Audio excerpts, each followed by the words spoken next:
আসসালামু আলাইকুম। Skill art বাংলাদেশের পক্ষ থেকে আমি রাজীব আপনাদের সবাইকে জানাই স্বাগতম। তো আজকে আমরা শিখব HTML এর অ্যাঙ্কর ট্যাগ নিয়ে। গত পর্বে আমরা আলোচনা করেছিলাম HTML এর এই যে ইমেজ ট্যাগ নিয়ে। তো আজকে আমরা আলোচনা করব HTML অ্যাঙ্কর ট্যাগ নিয়ে। তো অ্যাঙ্কর ট্যাগ, এই যে ইমেজ ট্যাগ আমরা আলোচনা করেছিলাম যে দুই ভাগে ভাগ করা যায়, একটা হচ্ছে রিলেটিভ আর একটা হচ্ছে অ্যাবসলিউট। তো এই যে অ্যাঙ্কর ট্যাগকে লেখার জন্য আমাদেরকে কি ইউজ করতে হবে? এই যে এটা কিসের জন্য ইউজ করা হয়? Use to add links to your page. আপনি যদি পেজে কোনো লিঙ্কস অ্যাড করতে চান তখন আপনি অ্যাঙ্কর ট্যাগ ইউজ করবেন। এই যে অ্যাঙ্করের এ, আর এইখানে ইমেজে কি আমি যদি স্ক্রিনে যাই, আচ্ছা আমি একটু স্ক্রিনে যাই। ওকে, তো স্ক্রিনে যাই, আমি আমার এই ফাইলটা বিএস করে ওপেন করি। তো গত পর্বে যা আলোচনা করেছিলাম যে ইমেজ ট্যাগ, এখন আমি আজকে আলোচনা করব যে অ্যাঙ্কর ট্যাগ। ওকে, তো আমি কমেন্ট করি যে অ্যাঙ্কর অ্যাঙ্কর ট্যাগ। ওকে, অ্যাঙ্কর ট্যাগ। তো অ্যাঙ্কর ট্যাগের জন্য কি দিতে হবে? এ দিয়ে কি দিবেন? ট্যাব প্রেস করবেন। তো আপনি এখানে আমরা ইমেজ লেখার সময় এখানে কি দিছিলাম? সোর্স। তো এখানে বলবেন এইচরেফ মানে কি?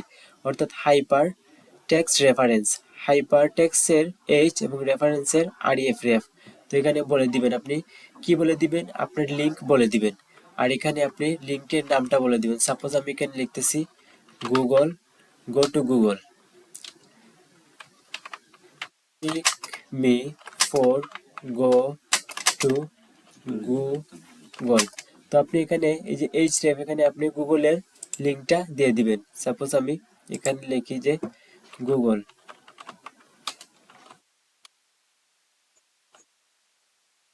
তো গুগলের লিংকটা আমি এই যে গুগল আসছে, আমি কপি করে আমি এখানে দিয়ে দিব, এই যে এইচ রেফে দিয়ে দিব। তো এখন আমি যদি এটা লাইভ সার্ভারে ওপেন উইথ লাইভ সার্ভার, তো এই যে এখানে দেখাইতেছে কি ক্লিক মি আসে নাই, ক্লিক মি, এই যে ক্লিক মি এখানে চলে গেছে। আমি একটু ব্রেক দেই, ব্রেক ট্যাগ ইউজ করি যে ব্রেক। তো এই যে লেখা আসছে যে click me for go to Google. তো আমি যদি এখন এখানে ক্লিক করি, তো এই পেজটা কি হয়ে যাবে? গুগল হয়ে যাবে। এই যে গুগল হয়ে গেছে। এখন দেখেন আমি এখানে ক্লিক করছি, এই পেজটাই কি হইতেছে? গুগল হয়ে যেতেছে। তো আমি চাইতেছি যে না, এই গুগল পেজটা নতুন একটা উইন্ডোতে ওপেন হোক, অর্থাৎ এইখানে গিয়ে ওপেন হোক। তো তার জন্য আপনি কি করবেন? এখানে একটা অ্যাট্রিবিউট বলে দিবেন। অ্যাট্রিবিউটের নাম হচ্ছে টার্গেট। টার্গেট টার্গেট দিয়ে তার একটা ভ্যালু বলে দিবেন, এই যে বি ব্ল্যাঙ্ক, অর্থাৎ তুমি ব্ল্যাঙ্ক মানে অর্থাৎ কি, তুমি নতুন ডকুমেন্টে গিয়ে ওপেন হও। এখন যদি আমি ক্লিক করি, দেখেন আমার এই পেজটা এটার জায়গায় রয়েছে, কিন্তু নতুন উইন্ডোতে গিয়ে ওপেন হয়েছে।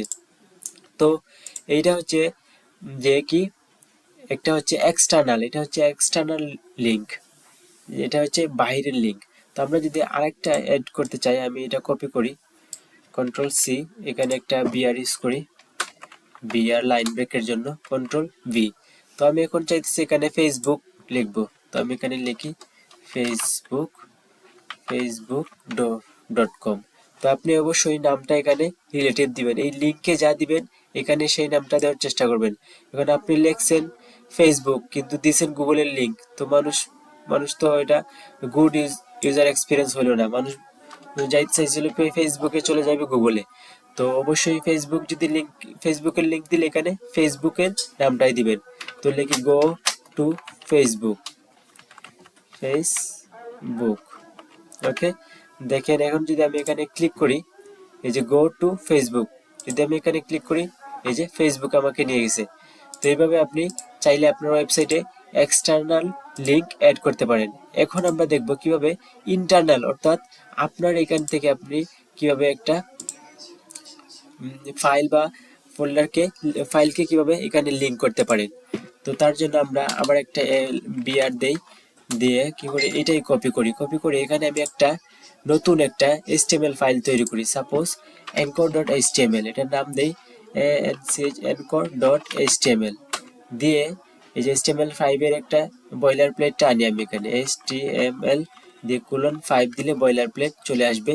তো আমি এখানে লিখি যে anchor tag this this page is for anchor tag. Okay, তারপর এখানে আমি একটা হেডিং নেই, H1 হেডিং ওয়েলকাম